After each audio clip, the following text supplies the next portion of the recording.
Good morning guys, it's 5:30 a.m. Monday na naman, simula na naman ng bagong week. Monday is laundry day. Ayan, nag-umapaw na ang aking laundry. Ang bilis tumaan ng weekend. Nakakabitin na naman. Ito ang itsura ng kusina guys. Maayos naman siya. Kagabi, naglikpit-likpit naman ako bago matulog. After maghugas ni Shobe, chinek ko pa dito kung ano pang dapat mga ayusin sa kusina, sa sala. Ganoon naman palagi. Prep na ako ng baon guys and I'll see you all later. Tapos na ako mag-prep ng baon guys and here's our baon for Monday, Fiesta Ham. Since wala akong pinref for today, yung easy na lutuin lang for Monday. Kahapon kasi nag-chicken fillet lang kami with tortilla wrap. Yung tira pa namin last time. Kaya ito lang ang ginawa kong baon for this Monday. Sakto rin naman, March na. Noong December pa to nasa ref. Kaya okay rin na lutuin na to. And I'm sure gustong-gusto naman nila to. Happy Monday guys! Pasok naman tayo sa master bedroom. Kailangan ko lang maglikpit ng bed dito. And then itong jacket na nasa higaan. Hiramin dapat ni Kyle yung kay daddy. Pero mas may napili siyang ibang jacket. Sabi ko, iwanan na lang yan dyan. And si daddy naman, yan ang gagamitin today. Madami nakakalat sa area ni daddy. Hindi ko alam kung dadalhin niya lahat yan. Pero nandun din yung damit na binili namin kahapon. Binili ko para sa kanya. Kailangan ko lang din mag-open ng curtain, mag-open ng window, para may air naman tong kwarto. Yun lang naman yung mga kailangan kong ligpitin dito sa bedroom. And kung papansin nyo guys, mas maliwanag na yung kwarto. Dahil kahapon nakabili na kami ng ilaw. Finally, hindi na namin nakalimutan na pagdaan namin ng hardware, kailangan namin ng ilaw. So ayan lang naman ang mga ligpitin dito guys. Magliligpit na ako and ipag-ready ko rin ng damit si daddy na susuotin niya. Pasok din muna tayo sa kids room. Pakita ko sa inyo yung room nila. Dito rin napalitan na namin ng ilaw, kaya mas maliwanag na rin yung kwarto nila. Pati sa laundry area. Pin-update ko rin yung ilaw doon, tsaka yung sa isang CR. Nakapag-ayos naman ng bed yung mga bata. Yung unan lang ni Achi, di niya naitabi yung isa. And yung sleepers lang. Kailangan kong ilipat pa ng peso yan, iayos. Dito lang sa desk, yun, maraming naiwan na mga gamit. May unan din doon sa ibabaw ng desk. Kailangan kong itabi rin yan. And sa harap ng closet, may nakasabit na damit na kailangan ipasok sa loob ng closet. And kung makikita nyo rin, dun sa closet ni Kyle, may damit din sa labas. Ayan lang din yung mga ligpitin dito guys. Simulan ko ng magligpit and then ayusan ko na rin ng damit si daddy. Balik na ako sa master bedroom. Tapos na ako magligpit sa mga rooms. Actually, tapos na rin ako magligpit sa baba bago ko umakyat ulit dito para ligpitin naman yung room ng mga bata. Mabilis lang naman ayusin yung mga kwarto, kahit yung buong bahay. Pero ngayon para nakakapagod mag-ayos dahil ang aga pa lang, pero sobrang init na. Considering na umulan pa kagabi guys, ang lakas ng ulan. Sobrang buhos talaga pero ganun pa rin kainit ngayong araw. Dito nga sa area namin, yung mga public schools, meron na silang adjusted schedule dahil nga sa heat index, ang taas ng heat index. Sa school naman ng anak ko, ganun pa rin yung pasok. Normal pa rin yung pasok nila since may aircon naman yung room. Si Kyle nga lang nakaka-worry kasi sige pa rin siya laro ng volleyball. Kahit grabing init na. Grabe na nga sunburn ng batang yun sa paglalaro ng volleyball. Pinagsa-sunscreen ko rin yun. Ang tamad din mag-sunscreen. Talagang pihirang maaalala niya yung pagsa-sunscreen. Ayan na guys, ang master bedroom. Punta naman tayo sa kids room. Pakita ko natin sa inyo yung kids room. Pasok na rin tayo sa room ng kids guys. Natanggal ko na yung lahat na nakakalat sa desk nila. Nalagay ko na yun sa mga dapat na pwesto nila. Yun lang naman halos yung ginawa ko dito. Kasi yun yung pinakamaraming kalat yung desk nila. Yung bed naman nila guys, nakaayos naman to kanina. Pero medyo inayos ko pa ng konti. I-straighten up ko lang ng konti yung mga pillows. And tinanggal ko na yung lahat ng nasa harap ng mga closet nila. Sa closet ni Kambal, pati dun sa labas, sa closet ni Kyle. So lahat ng yun, pinagbabalik ko na sa loob ng cabinet nila. Kailangan ko na rin i-recharge itong table lamp nila. At wala na siyang battery na ubusan na. So ayan ang kids room guys. Pasensya na kayo sa ingay. Si Snow White ay nagba-vacuum sa baba. bababa na rin ako or dediretso na siguro ako sa palengke. Kanina kasi dumaan na kami doon sa bilihan ng gulay. Kaso sarado pa sila. Nandun na yung mga gulay pero di pa nila naaayos. So, babalik ako ngayon. Dapat sasabay ako ulit kay daddy kanina bago siya pumasok kaso nagmamadali na rin siya. So, ayan na guys ang ating mga rooms. Back in order na ulit lahat. Pakita ko muna sa inyo dito sa babagay, sa sala, tsaka sa kitchen bago ko mamalengke. Pasensya na kung marinig kayo mga background noise. At nakasalang na yung laundry ko and yung dishwasher. 2 loads ng laundry yung gagawin ko today. Dark colored loads saka yung light. Pero konti lang naman yung light colored loads sa lalaban ko. Mas marami yung dark colored loads na laundry. Malinis na rin dito sa kusina. Napunasan ko na yung mga counter and yung dining table. Nalinisan ko na ulit dito yung pinaglutuan ko. And lahat ng pinagamitan ko, hinahugasan ko na rin. By hand ko na lang siya hinugasan. And sa sink, linis ko na rin siya at wala na rin laman dyan. Ang agenda na lang today, maliban sa laundry at saka dun sa dishes na nasa dishwasher, is makapagluto ng dinner, makapag-edit ng vlog at makapagpahinga. Itong weekend guys, parang 5 hours nang lagi sleep ko. Late na kasi kami nakakatulog since lumalabas din nga kami. And ang aga ko pa rin nagigising kahit di naman kailangan magising talaga na maaga. Kaya kung kaya talaga guys at makakatulog ako, gusto kong magpahinga ngayong araw. Ramdam ko rin talaga kasi na kulang ako sa tulog. Kahapon naman wala kaming lakad na pamilya pero ang dami naming errands ni daddy. Nag-mall kami saglit para mabili yung mga kailangan namin sa hardware and nag-shop ako ng konti. Nakabili ako ng shorts so talagang kailangan ko na rin talagang bumili ng shorts ko. And si daddy bilang ko nga siya ng pants at shirt. Sinamahan ko rin si daddy tsaka si Kyle na magpagupit. Pag nagpapagupit yung dalawang yan, kailangan kasama talaga ako palagi. And nagpa-car wash din kami kahapon. Kaya talagang yung Sunday din, jump pack sa ginagawa rin. Nakakapagod din siya kasi puro labas din para gawin yung mga errands na kailangan gawin. Pero katuwa pa rin kasi kahit ang daming errands, talagang nagluto lang din ako maghapon. Di kami umorder or nag-take out ng kahit anong food. Tipid pa rin. Pati yung dessert, tipid kasi nakagawa nga ako ng Graham bars. Ang haba na ng chismis ko guys. Alis na ako, mamamalengke na ako. Nakauwi na ako galing Talikapagay dun sa mini palengke. And ito yung mga nabili ko. Mabigat-bigat din to dahil sa saging. Kaya dapat talaga kanina, naisabay ko kay daddy para hindi ko siya kailangan buhatin.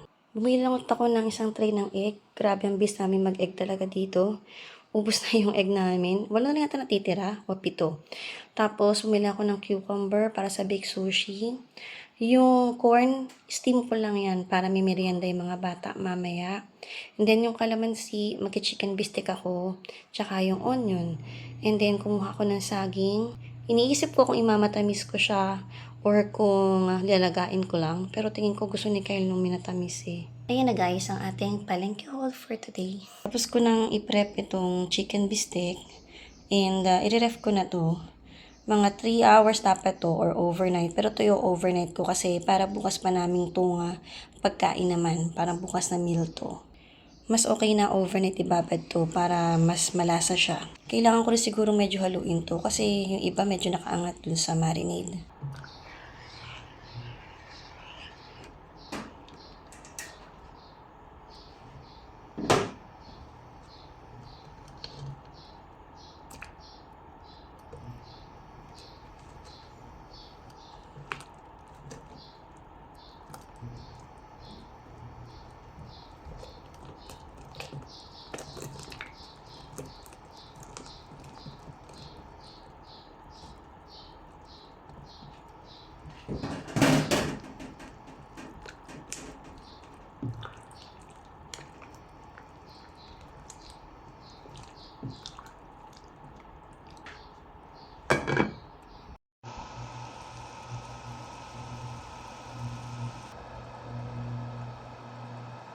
Tapos ko nang lutuin yung minatamis na saging guys. Hindi pa pantay-pantay yung kulay niya kasi kinontian ko yung sauce Dahil na nakaraan ang dami lang namin tinapon. So kinuntian ko lang ngayon. Hahaluin ko na lang to para mabababad lang din yung iba. Tapos na rin ako magsampay ng first load ng laundry. And nakasalang na yung next load ko. Yun yung naririnig yung ingay. 11:30 na rin. And ngayon pa lang ako natapos sa mga ginagawa ko. Hindi ko pa nga nape-prep yung para sa dinner namin mamaya. Magbe-bake sushi na ako. So wakas, magagawa ko ng bake sushi. Dapat talaga gawin ko na yun. Naggawa na ako ng shirataki rice ko. And then hinihintay ko lang matapos yun. Ng 10 minutes, kakain rin ako ng lunch.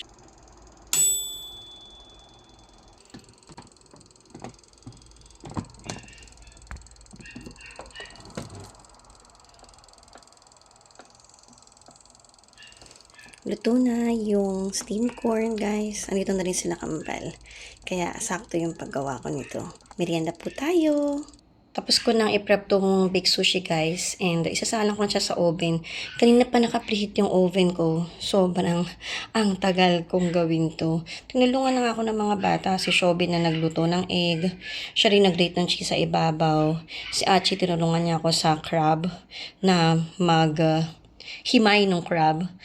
Pero ang tagal pa rin talaga namin. Pag talaga ginagawa, matrabaho kasi talaga siya. Pero sulit naman, masarap din talaga to. Ibibake ko to sa 200 degrees C for 15 minutes or so. Mas gusto kasi namin yung sunog yung cheese sa ibabaw, burnt yung cheese. Mas masarap kasi yun. Pero syempre, depende sa inyo yun, guys, kung ano yung gusto ninyo. Bake ko na to, guys. Tapos ko nang i-bake yung bake sushi and ang bango-bango sa bahay. Sana pwede niyong maamoy kung ano yung naaamoy ko ngayon dito sa bahay. Pag ito niluluto ko, sobrang bango talaga niya. And itong mga maliit na containers, ito yung mga pangbaon nila. And itong big one naman na nasa baking dish, ito yung pang dinner namin tonight. 6 yung nasa small na baunan para sa kanilang 4 yung pambaon nila tomorrow. And then yung isa para sa akin. And yung isa namang sobra para sa baon naman ni Daddy yon sa Friday. Pinasobrahan ko na talaga ng isa para hindi ko naiisipin yung baon ni Daddy sa Friday. Kain po tayo, guys!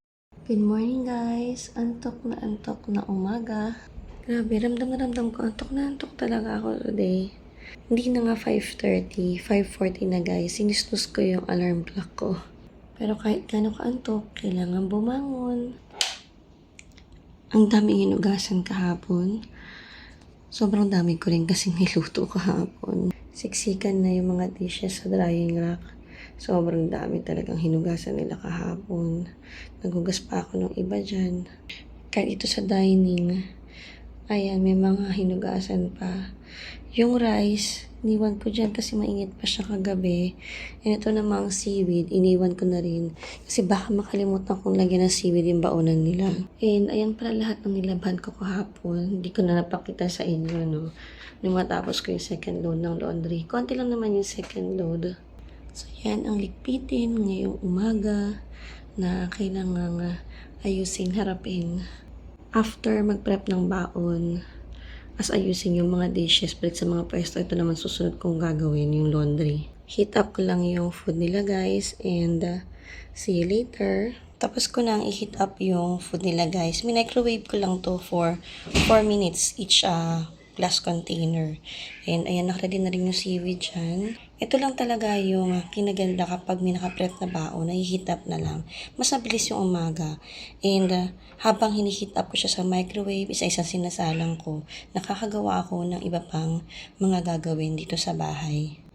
Happy Tuesday, guys! Ito na itsura ng dining table. Natanggal ko na yung mga nakalagay dito. Plus sa kusina naman, ayan, natanggal ko na lahat ng mga dishes. Nabalik ko na sa pwesto nila habang piniprep ko itong pagkain nila habang hinihit up ko. Yung sinampay naman, natanggal ko na yung isang laundry rack. Sinisimulan ko natanggalin yung isa pang rack. Ito yung mga ihahang lang yun sa closet nila kaya hinihiwalay ko siya.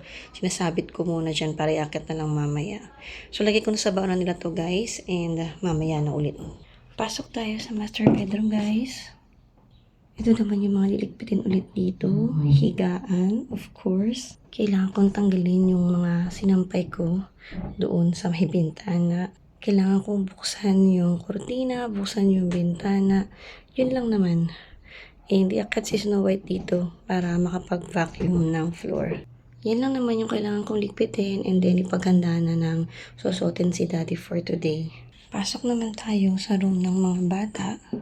Nandito ang tsinelas sa sahig. Yung sapatos ng dalawa nilagay sa shoe rack. And nagligpit ng bed yung dalawa. Pero si Kyle, hindi inayos yung higaan niya. Nakaharang dito yung higaan niya sobra. Wala naman nakakalat sa desk nila. Itong mga damit nito, ito yung tinanggal ko kanina sa laundry rack. Kailangan ko lang i-hanger yung mga yan. Ako na lang mag-hanger. Kasi pag iniwan ko pa dyan, baka malukot pa. Instead na hindi na ganun kalukot. So yun lang naman yung aayusin dito guys. Hindi ko alam anong nangyari. Bakit hindi nag-ayos ng higaan si Kyle? Maaga naman siyang bumaba. Paikot-ikot pa siya dahil naayos na yung mga kailangan niya para sa school play yata nila yun. Anyway, magliligpit na ako guys and I'll see you all later. Tapos na akong maglinis ng master bedroom guys. Mabilis ko lang naman ginawa itong master bedroom kasi bed lang naman yung kailangang ayusin. Nakaayos na ulit yung kurtina, nakabukas na rin, and pati yung window, nagbukas na ako kaya narinig yun na yung tweet-tweet ng bird. Nakapag-ready rin ako ng damit ni Daddy, hindi lang nakapag-ready. Naayos ko na yung pang 1 week niya na damit. Since hindi siya magsaside kasi masyado ngayon, nag-steam ako ng mga polo para magamit naman niya yung mga polo niya. So, lagi siya naka-polo shirt lang lately. Nung mga nakarang week kasi, lagi siya nagsaside. Kaya gusto niya mga polo shirts lang. So, ngayon pwede na siyang mag-short sleeves and long sleeves. Itong nasa right side, yan yung outfit niya for today. And this one sa Thursday to, yung white na long sleeves. Ito naman bukas, yung denim na polo. And sa Friday, ito namang t-shirt, yung oversized shirt. Ito yung kabibili ko lang sa pen shop ulit. Ang cute nito kay Daddy kasi ang ganda ng fit sa kanya. Dito naman, nakaready na yung pants niya, socks niya, yung underwear niya, tsaka yung hanky na kailangan niya for today. Tapos na yung mga dapat kong gawin dito sa master bedroom. Pupunta naman ako sa room ng mga bata. Doon naman ako magliligpit nung kama lang naman ni Kyle. At saka yung comforter niya, plus yung mga damit na kailangang ihang ko na yun. At least one room down. And then, sa next one naman na tayo. Tapos na ako mag-ayos ng kids room guys. And nakaalis na rin si Daddy, kakaalis lang niya. Naihang ko na sa mga closet yung mga damit na nakapatong kanina dito sa table nila. Kaya maayos na ulit tignan dito. Wala na nakakalat sa desk nila. Naibalik ko na rin yung pull-out ni Kyle sa ilalim ng bed. And then yung comforter niya. Na-fold ko na, nilagay ko na dun sa bedding bag. Ayos na rin tingnan dito, back in order na lahat. And gano'n lang naman kadaling ayusin. Few minutes lang naman ang oras ko yun, kaya kahit pwede naman sila yung magawa, hindi ko na sila hintayin para ayusin pa. Na-charge ko na din tong lamp nila. And wala na rin kahit anong nakalagay sa harap ng closet nila. Tapos na ang pag-aayos ko naman dito. One room down ulit. Sa baba naman ako magliligpit guys. Kanina pa ako tapos magligpit ng bahay guys, pero nag-fold na rin muna ako ng laundry. And umupo na rin ng konti, plus may binibake ako, pero mamaya ko pa yun gagawin. Nandun lang sa oven, pinaproof ko lang. Kaya ngayon pa lang tayo mag-iikot ng bahay guys. Anong oras na? Past 10 na. Marinig sa background ko yung ibon, no? Ang lakas ng tweet-tweet ng ibon sobra. Kapag tahimik sa bahay, yan talaga ang background noise mo. Yung mga chirp ng bird dito. Nakakatuwa, ang relaxing. Dati kasi ang background ko is nagdadaan ng mga sasakyan tsaka steelworks. Maayos na rin ito sa kitchen. Nahugasan ko na yung mga dishes na dapat pang hugasan. Yung mga pinagbakan ko, hinugasan ko na ulit lahat. And dinry ko na rin para mabalik ko na sa mga pwesto nila para wala na nakalagay dito sa drying rack. Hoping din ako makaluto ng maaga today kasi gusto kong mag-walking sana. Sana sipagin talaga ako mag-walking. Kahapon, rest day ko talaga ng walking. Pero today, dapat mag-walking ako. Yun nga lang, sobrang init talaga lately. Pero, titingnan ko mamaya, kailangan mag-walking ako. Napunasan ko na rin yung counter dito, plus yung dining table. Inalcohol ko na rin yan para ma-disinfect. Para mamaya, pag kailangan ko magmasa sa table, alam kong malinis na siya. Ayan na guys, ang buong bahay. Everything's in order na and pwede na ako magpahinga ng konti. Maya-maya lunch na din. Pahinga na muna ako guys. And I'll see you all later. Ito yung sinabi ko sa inyo, ginagawa ko kanina. Naka-second proofing na ako. And sa mata to guys. And ayan na siya. Ang ganda-ganda niya. Ang ganda ng pagkaalsa nito. Nagpe-preheat na rin ako ng oven, tapos isasalang ko na siya. Wala yung mga ensaymada molders ko, kaya dito ko na lang siyang nilagay sa baking dish. And actually, mas okay na sa baking dish lang nakalagay kasi mas madaling hugasan. Tsaka ilalagay ko na lang yung icing nito, yung buttercream niya, tsaka yung cheese sa ibabaw. And mas madali na. Pull apart na lang namin to. Mas may takip kasi yung baking dish na yan. Kaya yan, less hugasin, less cling wrap. So, yun na lang pinatatakip ko habang pinuproof siya. Sorry guys, hindi ko share ang recipe nito kasi kasama to sa online class na ino-offer ko. Pag gusto nyong mag-join sa class, PM nyo na lang po ako sa FB ko. Tapos ko nang i-bake yung tinapay guys. And ang bahay namin, amoy bakery. Grabe, ang bango ng bahay namin.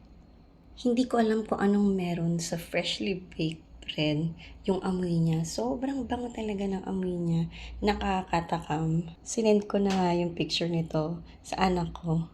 And excited na siyang umuwi. Si Shobe kasi sobrang hilig nun sa ensamada. And ito talaga ang nire-request niya. Kaya ayan na ang kanyang ensamada. Palamigin ko lang to.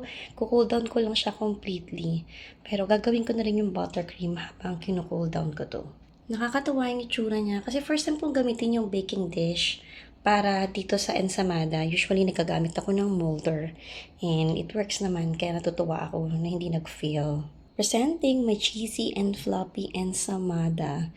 Grabe, ang sarap niya ng kainin. Cheat day na naman for today, guys. Kumusta naman ang diet? Tapos, di pa ako naglalakad. Kailangan kong maglakad mamaya. Pero totoo lang ngayon yung araw na tamad-tamad ako maglakad. And hindi pa ako nakapagluto, kaya hindi ko alam kung maglalakad ako today. Tapos may ganitong kasarap na ensaymada pa sa bahay. Excited na akong makain ng mga bata to pag uwi nila. Hindi ko alam kung ilang araw ang tatagal sa amin to. Kung 2 days lang to. Dahil I'm sure na miss nila tong ensaymada. Again guys, sorry hindi ko share ang recipe nito. Dahil ito sa mga online workshops na ino-offer ko. If you want to join the workshop, PM nyo lang po ako sa FB.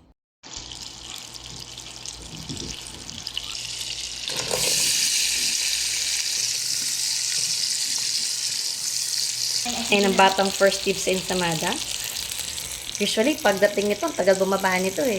Pero ngayon, ang bilis bumaba eh. Siya nag-request ng ensamada eh. Ano, good? Siyempre, bake ni mami yan eh. Pagdating pa lang niya, sabi niya, smells like ensamada. Sige. Iyain mo naman silang kumain. Okay, let's eat. Uy, walang magaya talaga. Sige guys, hayaan natin siyang kumain in peace.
Luto na ang dinner, guys. Kain po tayo ng chicken bistek.